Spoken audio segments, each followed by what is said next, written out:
সুন্দরভাবে করার জন্য নির্বাচনটা? আমরা তো হচ্ছে তফসিল দিয়েছি, তফসিলের পর স্টেপ বাই স্টেপ আমাদের হচ্ছে যে কর্মসূচিগুলো আছে, যে মানে প্রোগ্রামগুলো আছে সেগুলো চলছে। তো আজকে হচ্ছে আমাদের নমিনেশন পেপার আজকে জমা দেওয়ার তারিখ, আজকে আমরা গ্রহণ করব নমিনেশন। তো আমরা এই পর্যন্ত হচ্ছে যে প্রথমেই আমরা যদিও আমাদের হচ্ছে সংঘবিধিতে বা নীতিমালাতে এই বাংলাদেশ চলচ্চিত্র শিল্পী সমিতির সেখানে কোনো প্যানেল বলে কোনো শব্দ নেই, সবই ইন্ডিভিজুয়াল সদস্য। তারপরও হচ্ছে যে যারা বাইরে বাইরে হচ্ছে যে নিজেরা প্যানেল করেছে, ওই রকম তথ্য থেকে যেটা আমরা বলতে পারি সেটা হচ্ছে যে এক পক্ষ 40টা নমিনেশন কিনেছে, আর এক পক্ষ 30টা নমিনেশন করেছে। সেটা হচ্ছে যে বিশা সদাগর এবং ডিপজলের যে প্যানেল সেখান থেকে 40টা নমিনেশন পেপার কিনেছে, এবং হচ্ছে যে মাহমুদ কলি এবং নিপুণ আক্তার যে প্যানেল সেখান থেকে 30টা নমিনেশন কিনেছে, এবং স্বতন্ত্র 9টা নমিনেশন বিক্রি হয়েছে। এই মোট হচ্ছে যে 79টা মনোনয়নপত্র আমরা বিক্রি করেছি। আর আজকে জমাতে জমা দেওয়ার পরে আমরা বলতে পারবো, আমাদের জমা দেওয়ার শেষ সময় পার হওয়ার পর আমরা বলতে পারবো যে কতজন প্রার্থী তার হচ্ছে যে এখানে মানে অংশগ্রহণ করার জন্য আমাদের এখানে নমিনেশন জমা দিয়েছেন। সেটা আমরা আজকে হচ্ছে যে আমাদের নির্ধারিত সময় আছে, সময়ের পরে আমরা বলতে পারবো।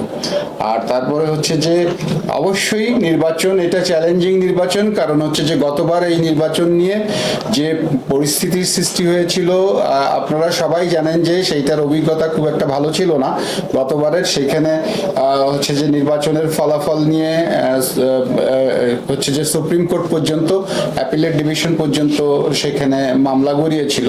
তো সেই বিষয়গুলো আমরা এবার প্রথম থেকে আমরা সেই যে বিষয়গুলো নিয়ে হচ্ছে যে গ্যাপ থেকে হচ্ছে যে এই মামলা মোকদ্দমা হয়েছে সেগুলো আমরা আর এইবার সেই গ্যাপগুলো আগের থেকে আমরা সতর্ক আছি। আমরা সেই সতর্কতার সাথে আমরা সেই বিষয়গুলো লক্ষ্য রাখবো, এবং সবচেয়ে বড় কথা হচ্ছে যে আমরা এই প্রত্যেকটা প্রার্থীর জন্য আমরা এই হচ্ছে যে তার মনোনয়নপত্রের সাথে একটা আচরণ বিধি দিয়েছি।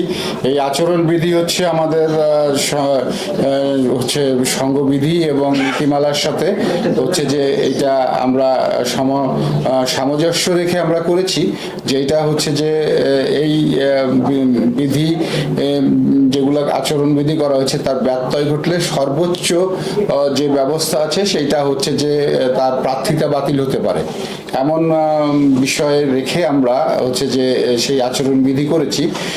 শোকজের বিষয় থাকতে পারে, তারপরে হচ্ছে যে কোনো হচ্ছে যে টাকা পয়সার লেনদেন, টাকা দিয়ে ভোট কেনা বা টাকা পয়সার কোনো লেনদেন কোনো প্রার্থীর সাথে সেরকম প্রমাণ এবং সেরকম অভিযোগ এবং প্রমাণ যদি হয় তো যিনি করবেন তার বিরুদ্ধে তার প্রার্থিতা বাতিল হবে। এরকম অনেকগুলো নীতিমালা আমরা আগের থেকেই নীতিমালা করে আমরা হচ্ছে সেগুলো দিয়েছি মনোনয়নপত্রের সাথে। তো যাই হোক, আমরা হচ্ছে যে গতবারের যে অভিজ্ঞতা সেই অভিজ্ঞতার থেকে সেখান থেকে আমরা হচ্ছে গতবারের ওই যে ফাঁক ফোকর যেগুলো সেগুলো এবার আমরা খুব আগের থেকেই আমরা সেই জিনিসগুলো হচ্ছে যে মিট আপ করে আমরা।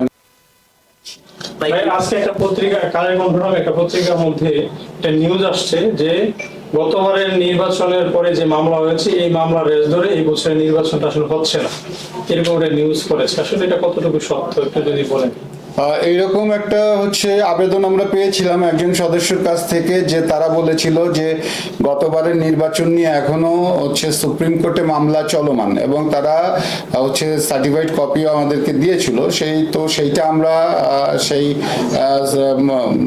আবেদনের প্রেক্ষিতে আমরা হচ্ছে যে নির্বাচন কমিশন থেকে একজন লয়ার আমরা নিয়োগ করেছিলাম। লয়ারের সাথে আমরা তার থেকে মতামত নিয়ে আমরা তারপরে নির্বাচন করছি। তো সেই নির্বাচন আমরা এখন পর্যন্ত আমরা সেই বিষয়ে আর কোনো কিছু দেখি না। আমাদের লয়ার যে মতামত দিয়েছেন নির্বাচন করতে কোনো বাধা নেই, তো তার কারণে আমরা নির্বাচন করছি। তো আমরা আশা করি যে যেহেতু আইনজীবী তার আইনি মতামত দিয়েছেন, আমার কাছে মনে হয় যে সেইটা নিয়ে আর কোনো সুবিধা হবে না মনে হয়। ভাই আরেকটা বিষয় হচ্ছে মিশা ডিপজল প্যানেল থেকে একটা অভিযোগ আসছে যে বাংলাদেশ চলচ্চিত্র শিল্পী সমিতি যে গঠনতন্ত্র এই টিভি, সৃষ্টিশীল বিনোদনের